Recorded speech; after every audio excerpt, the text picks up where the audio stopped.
Yo, what's up guys? Partywaffles here, and today I'm going to bring you another Frost guide. This is going to be a guide for Dragonflight Season 1, okay? If a better build comes forward later on, I'll make an updated guide on the best build, but for now, this is what I've been playing, and it seems very good to me. I'm going to make one for Unholy as well very soon, but let's just take a look at this. So we're going to look at the talents first, then we're going to look at the PvP talents, and then we're going to look at stats, and Runeforge, and I'm going to show you a little bit about the rotation. So, alright guys, so the first thing we're going to talk about here is talents, okay? I'm going to show you what we got and the variations you can choose. So we're going to go down here, okay? We have Icebound Fortitude, short Icebound Fortitude. We have double Chains of Ice. We have Blind, of course, for the setup. We have Empowered Rune Weapon, Abomination Limb. We have some Strength procs, Wraithwalk, which I really like Wraithwalk. If you see any, I pretty much always play this in almost everything. I have a big Anti-Magic Shell. I have big Death Strike. I have Anti-Magic Zone, because I almost never want to play without this. It's really good, 50% damage reduction. We have Asphyxiate, of course, for the other CC. And then on the right side here, we have, we're just taking 2 points here just for the cleaving obliterates, okay? So every time I drop a Death and Decay in my Pillar of Frost, my obliterates are going to be cleaving. Or even just in general, even outside of the Pillar of Frost, just in general. And then just to synergize with that, I'm taking Grip of the Dead here just to slow them when they drop the Death and Decay. On the right side here, we're going to take a look. Actually, before we take a look, you guys, as far as things you can switch here, you could change, you could take out Proliferating Chill. You could take out the Chains of Ice and you could put it into Cold Thirst, or you could put it into Permafrost, you could put it into Big Zone, you could put it into Death Pact, anything like that. If you want to switch it up for some defensives, you could change that out for a defensive. Same with this. If you don't want the cleaving, if you want to play more single target and you're not going to be looking to weave Death and Decays, you could take this out and say put it into this. On this other side here we have, so essentially this build right here. This build, if you guys saw my other video about the Frost Strike build I was playing, this build right here, it's got the Shattering still for the big Frost Strikes, but what it's sacrificing is it's sacrificing the AoE damage a little bit, the Remorseless Winter damage, and some Howling Blast damage. So this is a little bit more single/double target build. What it's going to be is, it's going to be a Frost Strike Obliterate build, okay? So it's going to be everything from the last Frost Strike build I showed you guys, except for minus the Remorseless Winter damage. So instead of Remorseless Winter, the damage is going to be coming from Obliterate, okay? So Obliterate is going to be your main damage. This is a two-hand Obliterate. And then it's going to have big random Frost Strikes in there too because of the Shattering Blades. But it's a pretty straightforward build, okay? So those are the stats right there. Those are the talents. Like I said, if you wanted, you could hypothetically take out Shattering Blade if you don't want the big Frost Strikes. You could take this out and you could move this talent somewhere else, for instance here, or you could move it here, wherever you really wanted. You could move that talent, and then you would be keeping your Runeforge, your Razor Ice stacks up 24/7, but you'd be sacrificing some burst. So yeah, let's go ahead and take a look at the PvP talents here, okay? So Death Chill, I'm never really ever going to play this. You can kind of just, you could find some niche scenarios, but I don't really find it worth it in any scenario, really. Delirium is good for things like mages, monks, anything with a lot of mobility like that, right? Because it's going to be slowing their mobility. Sorry, I don't know why I was showing Heart of Winter. But anyways, it's a slow, it slows their cooldown recovery rate of mobility movement things. So Shroud of Winter.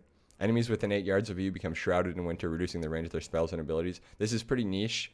You could find a scenario for this. I don't really use it that much myself personally. Honestly, the ones that I use are what you're looking at right here. So Dark Sim I don't really use, not as Frost. Spell Warden, if you're in a defensive situation where you're against casters, you could throw that on. You could drop, say, Necrotic Aura or something, maybe Strangulate potentially. Bitter Chill, Chains of Ice reduces their haste. It's not bad. Death and Decay, I don't use it. I haven't really used this much. You could try it out. I don't think it's that good. I mean, it could be good in some scenarios, but these are the three we're going to be sticking with mostly. Necrotic Aura, Dead of Winter, and Strangulate, okay? Silence, AoE, Dead of Winter is an AoE stun off your Remorseless Winter, and then Necrotic Aura is just damage. Okay, as far as itemization and stats goes, you're going to want to get, there's 424 boots you can get for crafting orders. You're going to want to get those, but as far as stats go, this is what I was going for now, okay? I went for one haste item just to get a little bit of haste, and then I went for Mastery Crit. After testing it, I think I'm going to just go for, honestly, full Mastery. Like, I have about 10% haste or something when I'm in an arena, but it doesn't actually feel like it matters really. So I think what I'm going to do is I'm just going to go either full mastery, just go straight slam the mastery, or maybe go like 15% crit and mastery. Like right now I'm about 20% crit, but it doesn't feel bad. But you can go, like, here's the thing, right? All the stats are good for Frost, okay? But I'm going to say just prioritize mastery, because mastery stacking has never done me wrong. But the reason we want some crit potentially is because things like this, right? Every single time you auto attack and it crits, you're going to get a Killing Machines proc. Killing Machines is when your Obliterate lights up. I'll try and get one and show you. But a Killing Machines proc is when your Obliterate lights up. When it lights up for a free guaranteed critical strike, okay? Like that. See that? So it's a free guaranteed crit. Anytime I get an auto attack crit, it's going to do that. So boom, like so.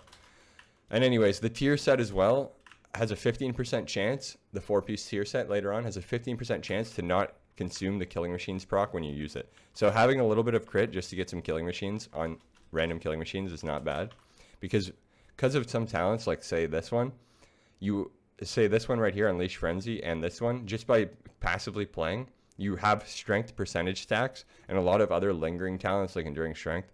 So those random critical strikes off your Pillar of Frost actually still do damage. Like they can do like 65, 70k damage sometimes. So they're very valuable. So having a little bit of crit is not bad. So I would say just get a little bit of crit, enough to actually get some critical strikes, and then go mastery. If you find your globals are too slow, you could go add some haste in there, but as far as itemization, that's what I'm going to be doing. I'm using this trinket, which you could hypothetically use the on-use trinket if you're just, because we're going to have short Pillar of Frost, right? Like I said, the critical strike also affects the ice cap. So every critical strike, not only is it making you have a critical strike obliterate, but every crit in general is going to be reducing your Pillar of Frost cooldown because of ice cap, okay? So as far as your Rune Forge is going to go, I'm just playing, I shouldn't be playing Fallen Crusader, that's because I was playing Unholy. But you're going to be playing Rune of Razor Ice, okay? This one right here. Just for people that don't know it. This is the Rune Forge right here we're going to be playing. Rune of Razor Ice, okay? As far as itemization, that's it. So let's talk about damage. This is very straightforward and easy to play. Very, very easy and straightforward to play build, okay? So on the basic level, this is it, all right? So your Remorseless Winter, since we have no multipliers for Remorseless Winter at all, this is essentially like using this single target. Well, it's almost probably not even worth the single target global for damage. But the talent we're using, Dead of Winter, creates this into a stun, okay? So don't look at this as damage anymore. In this build, you're looking at this as just your stun. This is your 45-second, 4-second stun, okay? So the damage rotation looks like this. So essentially, you just keep your dot on the target. So say because I'm not using this for damage, right? So I'm going to be holding this. So say I put my dot on the target, and this is literally it. You just obliterate.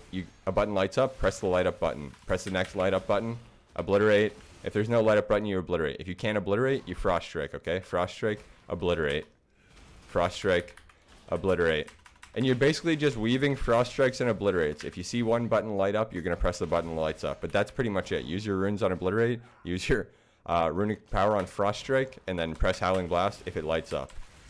It's very, very, very straightforward and simple. So you might be wondering, like, is that really it? Yes, that is literally it. So that is literally it.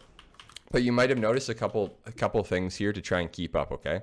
So Icy Talons, for instance. Anytime you spend, say you press a Frost Strike, it's going to increase your attack speed. This one, anytime you press a Frost Strike, it's going to increase your strength, okay? So you'll notice the stacks here. You'll notice them here and here. So ideally, you want to just try and weave, obliterate Frost Strikes, and just try and keep all your stacks up, okay? Because it's going to keep your attack speed up. It's going to keep your strength up. And as I said, the attack speed, every time you hit an auto attack crit, you're going to get a guaranteed obliterate crit. So that's basically it. Just obliterate Frost Strike, press Howling Blast when it lights up, and that's your damage. That's your damage, okay? That is literally your damage. As far as burst rotation goes, let's talk about that. So ideally, I want to burst a couple people, all right? Since I told you guys we're going to be playing the Cleaving Obliterate, so what's going to happen is when you put your Obliterate down, when you put your Obliterate down, when you put your Death and Decay down, any Obliterates in the Death and Decay are going to hit an extra person, okay?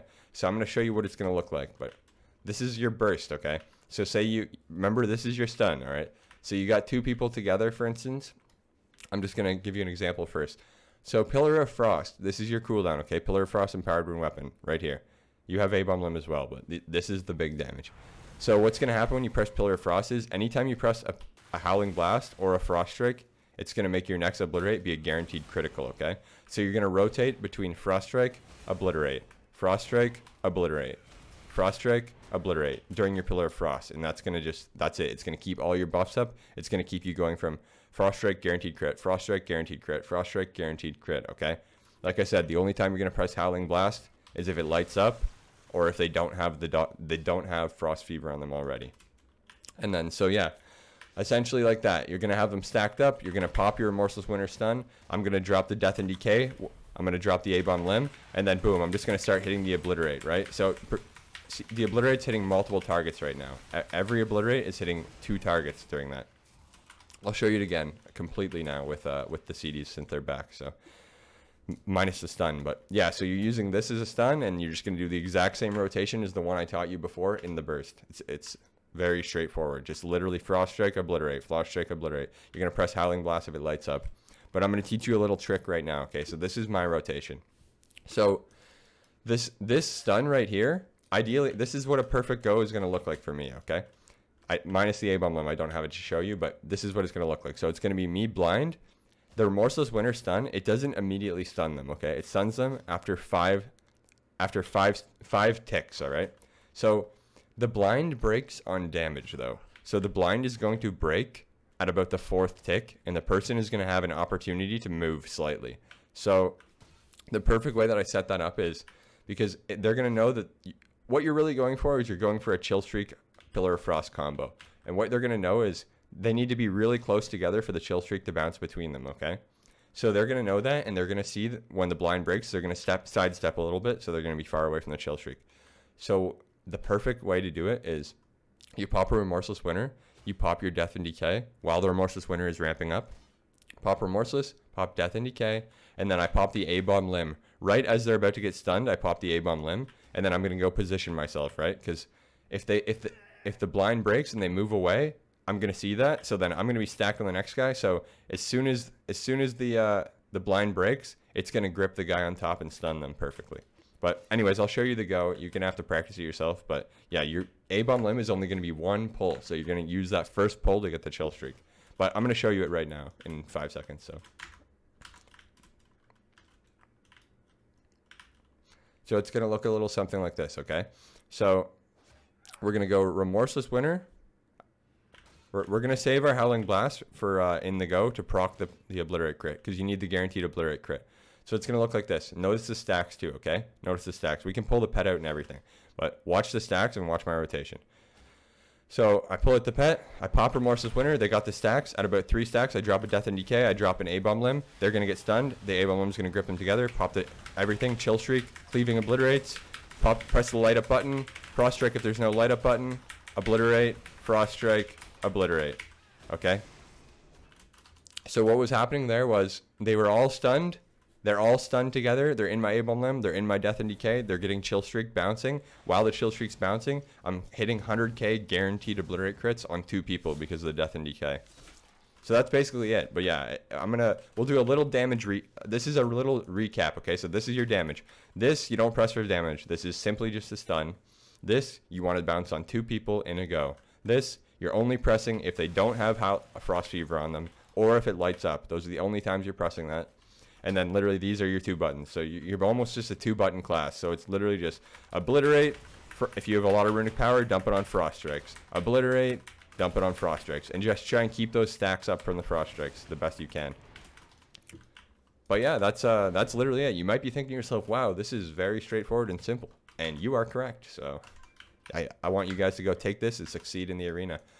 I'm trying to think if I missed anything else. I don't think I did. So yeah, all right. Well, the Unholy DK guide will be coming out soon to follow. It'll be the same kind of guide. So if you guys have any questions or any comments or anything like that, let me know down below. If you want to catch me live, twitch.tv/PartywafflesX. I stream there 5 days a week. Yeah, other than that, thanks for watching, guys, and I'll see you in the next video. Peace.